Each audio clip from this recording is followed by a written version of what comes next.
Hi and welcome back to my channel and Happy New Year and welcome to 2024.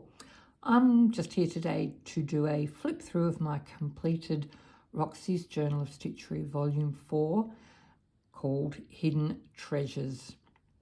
The project was set up to be a wall hanging, but I have limited wall space and love doing books, so I have done my project in book form with all the same themes. So I purchased another old book. This one is nearly 100 years old, an old chemistry textbook. So yeah, that was a good find. It's got a nice sturdy cover and I have taken all the pages out to put my fabric pages in. I am still in the UK and don't have access to printing on fabric, so this little bit on my cover, when I get home to my printer, I will print on fabric and glue down and just attach some little bits to tiz it up a bit. The lace I've put on the bottom here, I purchased at a antique store or a vintage store here near a little village called Road. It's some lace that came off. I think it looked like potentially pieces off a Victorian collar. It was on black silk. The lace was inserted onto black silk. So I have dissected one piece of that and put some lace on the front to contrast with the modern fabric, which I've had to put on the cover. Because we've been in the UK for a few months, I couldn't bring a lot with me. So I bought some fabrics in my colour scheme for this project with black, white and pink.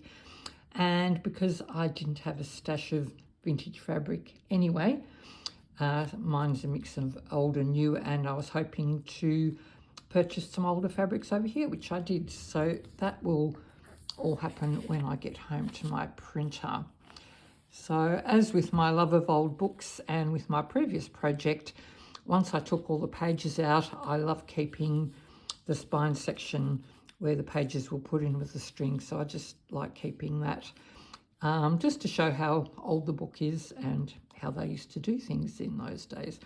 So I've backed that with some more of the silk from that Victorian collar that I purchased. Our first prompt, these aren't all in order, but this was the first prompt, and that was for a monogram. So S for Sama, and I found online, I love finding all my bits and pieces online, my S with hearts, which is a nod to my other life as a romance writer, so I thought that was really appropriate. This page took me about 3 or 4 goes to get it right. At the start of our trip over here, it was the first page I did when we got here, and happy with the result after much trial and error. So I think the next prompt was lace, and because I don't have a lot of bits and pieces with me, but I did have some lace, I did a page for white lace. Some of this I have bought over here at various antique stores, and black lace, which I also bought over here, together with some of the fabrics I bought from home. Buttons prompt, and I found a fabulous jar of buttons in an antique store here, so I was excited to find bits and pieces I could use, and there happened to be some pink ones which worked really well. Another few bits that I bought from home. Loved doing this page. The prompt was Botanicals.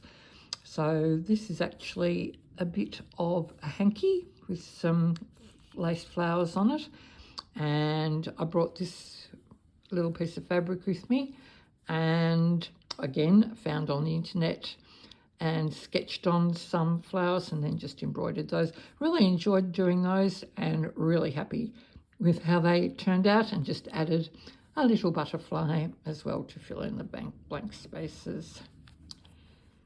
One prompt was something found, and I went to yet another antiques market in a little village, or no, it's not a village, it's a town called Shepton Mallet. They have fabulously named places over here.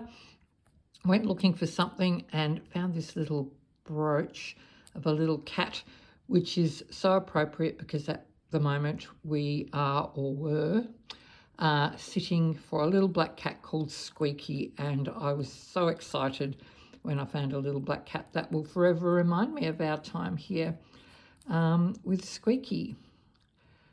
This page is the love prompt. This took a long time to do.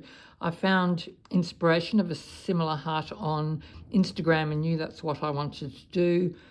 Trial and error as to what stitches I wanted to do, and I kept doing a bit, not knowing what to do, go on with another page, come back to it. Finally finished it and am happy with the result. I did some stamping, found a heart stamp in a charity shop here and bought a pink ink pad and just added that to the page. So I was happy to finally get into some stamping, which I'd been looking forward to doing. This page was the trims prompt, so I just lined up some of my trims and added some pink and black to keep with the theme. This piece was for the vintage embroidery, and luckily I had bought a small piece of fabric with a vintage embroidery piece on it of a flower, so luckily I had that, so just cut that out and attach that to other bits and pieces that I had with me. Putting a few buttons on. If you've seen my previous book, you'll know that I love buttons. Haven't used quite as many on this, but love adding them where I can. Then we have, yes, we had a prompt for a quote. And being a writer, I love words and I love quotes. Went looking online and found this one, which suits me, I think, which says, creativity is intelligence having fun. So I thought that suited both my sewing and my writing and other creative pursuits that we do. I think that's appropriate to all us slow stitchers, don't you? Yeah, found the border also online, so just traced that onto some fabric and stitched over it, added a button and some little pearls, which I found there's a bead shop in a town here called Froome, so I've had a little bit of a buy up with some bits and pieces, so I got some pink beads because I knew I'd need pink for my themes. This page is for the weaving prompt. Again, just bits and pieces that I've got with me, various laces that I've bought here, the braid I've bought here, other bits that I've brought from home, and buttons, of course. What have we got next? This one was a bit difficult. The prompt was something sentimental.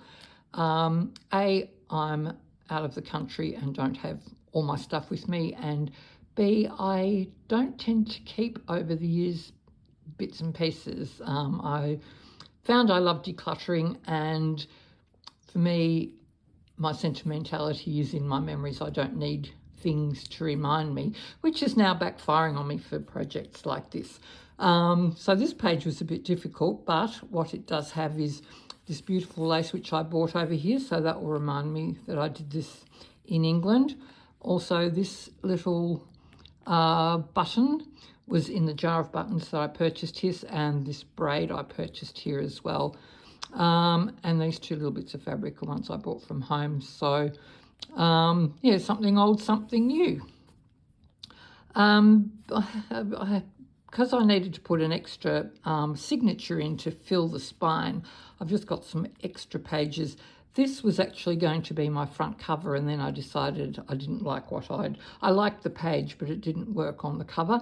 So I didn't want to pull it all apart, so I just thought I'll just take it off the fabric I had for the cover and use it as a page. So it's just basically pink, black and white illustrating our theme.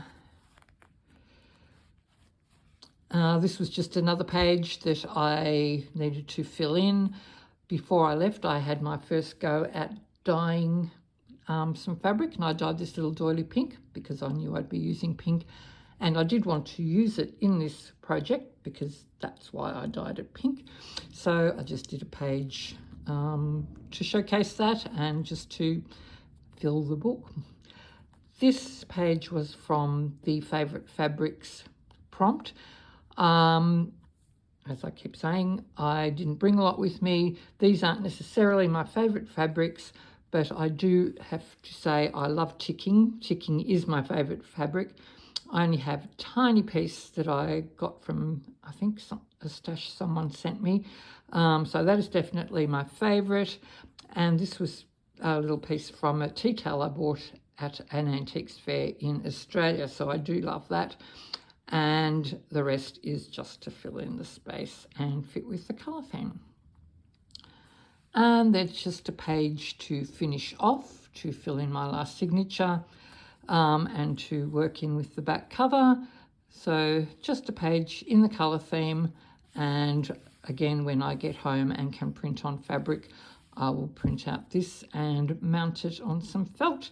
And that's just a list of all the prompts that I've done. So that is my Roxy's Journal of Stitchery Volume 4 done, and thank you for taking the time to go through it with me.